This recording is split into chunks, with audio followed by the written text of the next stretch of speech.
I'm going to start this off by saying my husband's downstairs making dinner, and I think he's singing. So if you hear anything weird, it's totally not me. But in that light, I'm going to go ahead and start sharing how to sew an exposed zipper. So I've got my 2 pieces of fabric. Let's go ahead and pretend this is a skirt again.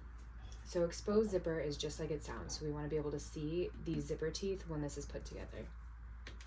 So I've got my 2 panels here, left body, right body. The first thing I want to do is flip these over.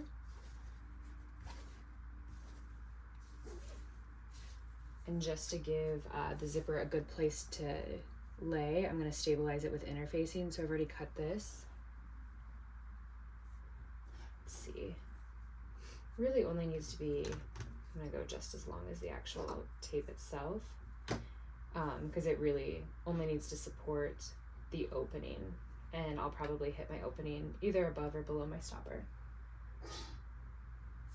This interfacing here is cotton. So typically, like, I make sure I use a press cloth with all my interfacings. This one is maybe not something that will completely burn onto my iron, but I'm going to go ahead just out of good measure and use my press cloth anyway, which is this little scrap of quilt fabric. So I'm going to do 2 at once. Let's do that. Chop that down. And then just a good reminder that interfacing, it's time and pressure. So I've got a good sturdy like hand on top of this. So just time and pressure. Usually I like to do 20 to 30 seconds. You don't want to move this around, you just want to press it down and then lift and move.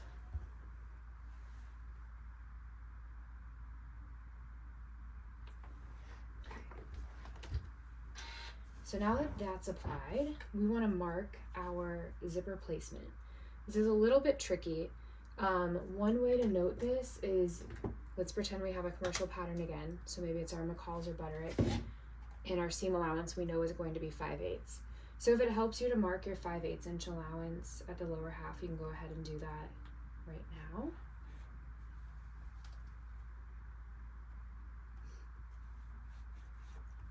And then you'd want your exposed opening here to be 1/8 of an inch wider on either side of that 5/8 inch mark. So in this case, we'd want to come in 3/4 of an inch on either side. So I'm going to go ahead and mark that as well.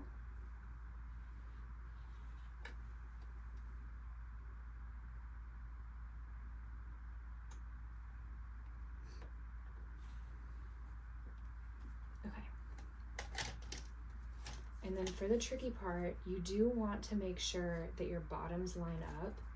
So this is pretty important, almost down to the stitch. So I'm just going to mark heavily across the entire thing. So I know this is where my zipper will stop. So the next step, we're going to baste or do a stay stitch right down this line here. So that 3/4 inch seam allowance, we want to stay stitch down to the bottom here, so where that marking is. Oops. Okay, so I'm going to bump my stitch length. I'm going to just knock it to a 5. And then use my regular foot for right now. And then I like to start at my zipper opening, so I'm actually going to manually lower my needle into that point, because like I said, you do want those stitches to be almost completely accurate. Even one stitch off can throw off the entire bottom opening here.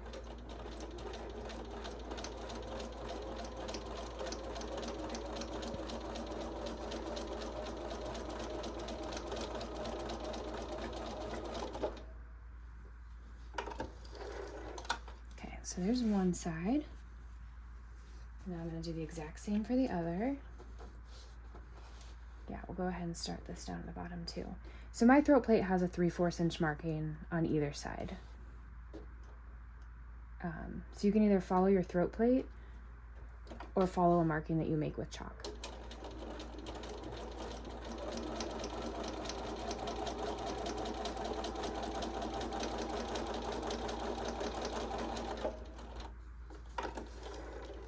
And it's a stay stitch, so it does not need to have a back stitch. Okay, now, as if we were to sew a regular garment, we want to place right side to right side. So I've got edge to edge. And I'm actually gonna go bottom up. So this will be 5/8 inch seam allowance. And then back down to, I'm gonna do a 2.2 millimeter stitch length. So I'm gonna come forward and back stitch here. This is gonna be my bottom hem. And then I'm gonna come up. It's probably pretty faint on the video, but to my marking here where my stopper will be on the zipper.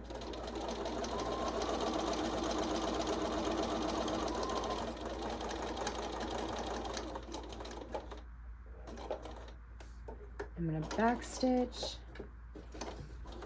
and then I'm gonna come forward, and then I'm actually going to do perpendicular. It's gonna be like 1 stitch, 2 max.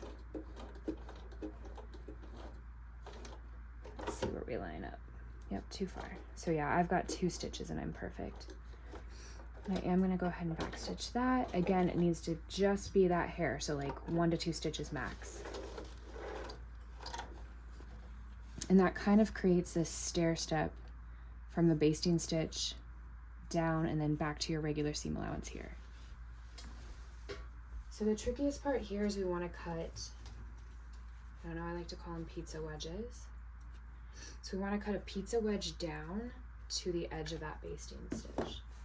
Let me find a Sharpie.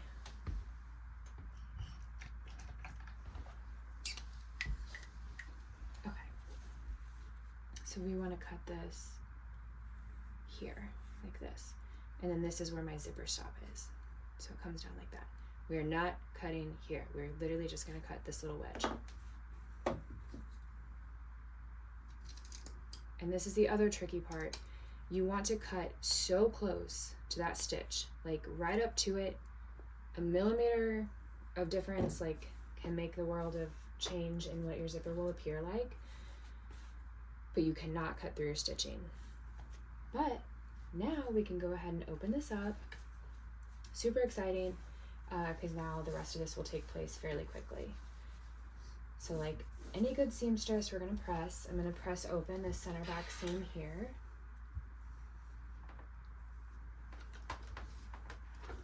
And then I'm going to press these allowances in. Remember that was at 3/4.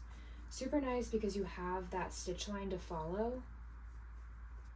So we're gonna that stitch can fall a little bit toward the back. And then just keep it crisp. But that stitch line it acts as a really nice guide so that you know that you've got an even opening the whole way down. And as long as you cut on grain, this should be on grain, so it should be pretty darn perfect. Now this is the awkward part, are these like little wings here that have formed from us cutting that pizza wedge. So we want to pull those down and back behind.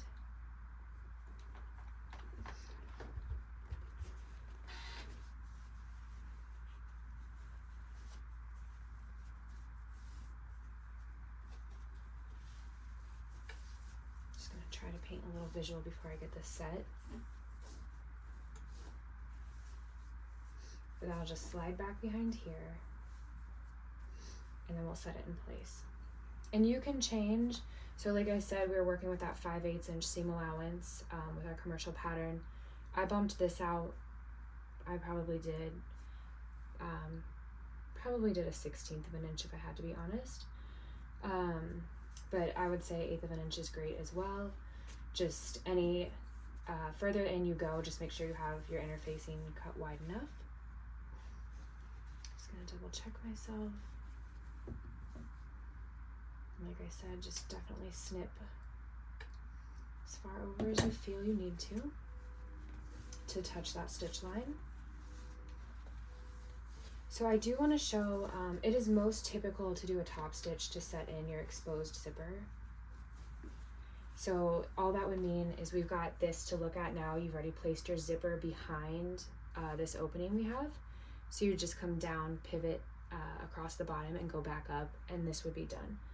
I'm going to give a couple options here because I myself,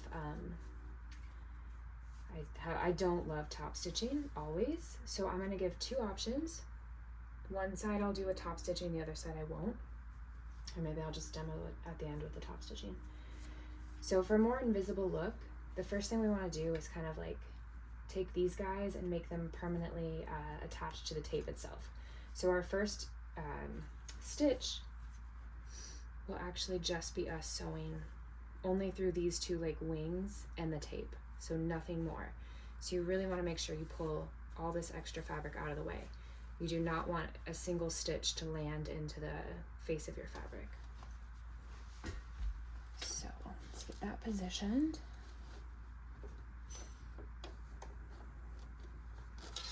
And the other thing too is you want to make sure you're dead center. So this center back seam here needs to line up with the center of your teeth. I am only sticking a pin in this to get it under the machine foot.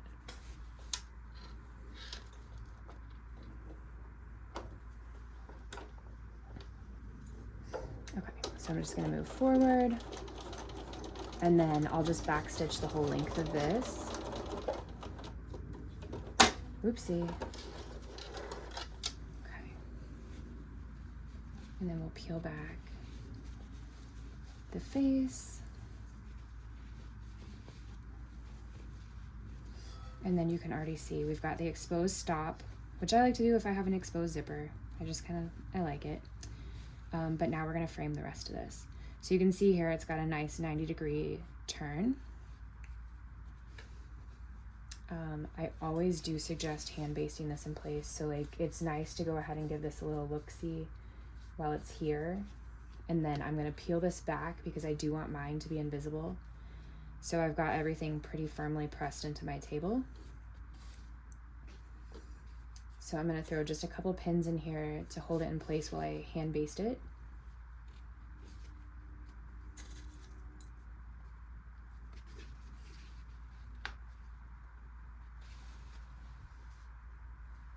Okay, hopefully I have enough thread here. I'm gonna do a single knot at the bottom, right at the tail. Okay, feed this through really quick. And again, this basting stitch is nothing formal. So very wide stitches. You can see my bite here it's at least 5/8 or 3/4 of an inch. It's pretty darn long. So I'm just gonna go down the whole length of the tape.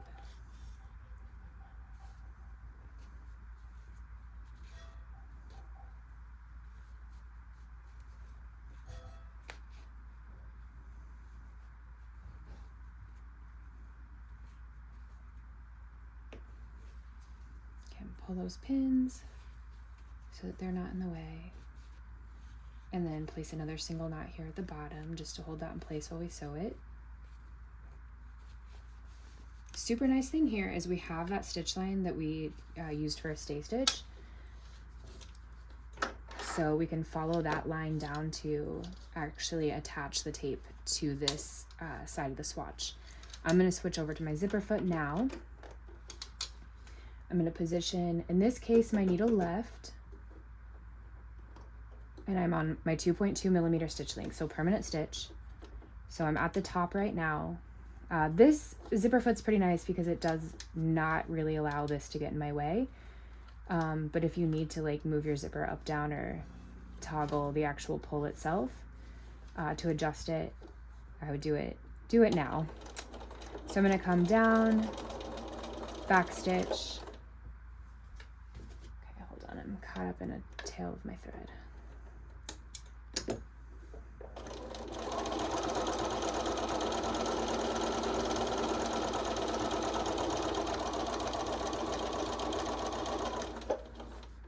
And then all the way down, we want to come down to this corner so that every single bit of that opening is secure. So you may want to slow yourself down when you get to that point. Definitely back stitch. And then you can pull it off the machine. So now we have one side secure and it's gorgeous. So now we'll just do the other side the same way.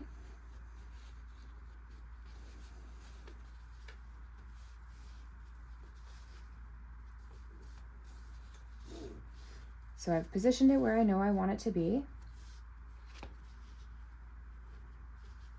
I'm going to peel this back so it's single layer. And then you guys will totally pin this and hand base this in place. But for the sake of the demo, I'm just going to keep moving. So I'm actually going to work from the bottom up here just so I don't have to reposition my zipper foot. Do not forget to come all the way down to the corner. Oops, come on. Because you really want this to be securely closed.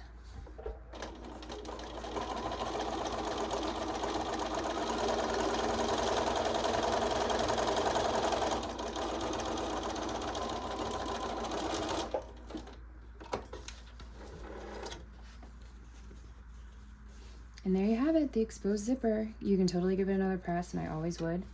I think it looks pretty darn good. The other thing, like I mentioned before, if you really are a person that loves the top stitch, it's so simple. It's just setting it behind, so you'd kind of skip the steps that we did just do, just to simply come down, around, and over. So I'll just go ahead and I'll just demo it really quick because it won't hurt a sample. So you want to stay fairly close to this edge. I like to aim for 1/16 of an inch at most.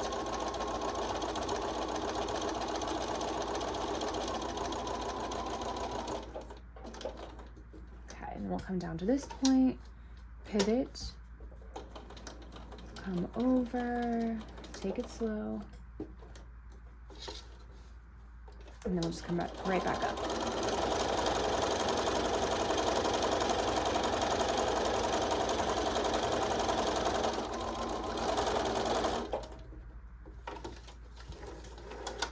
Okay, and that's it completed with the top stitch. So neither is right, neither is wrong. It is just preference. But then you have a fabulous exposed zipper.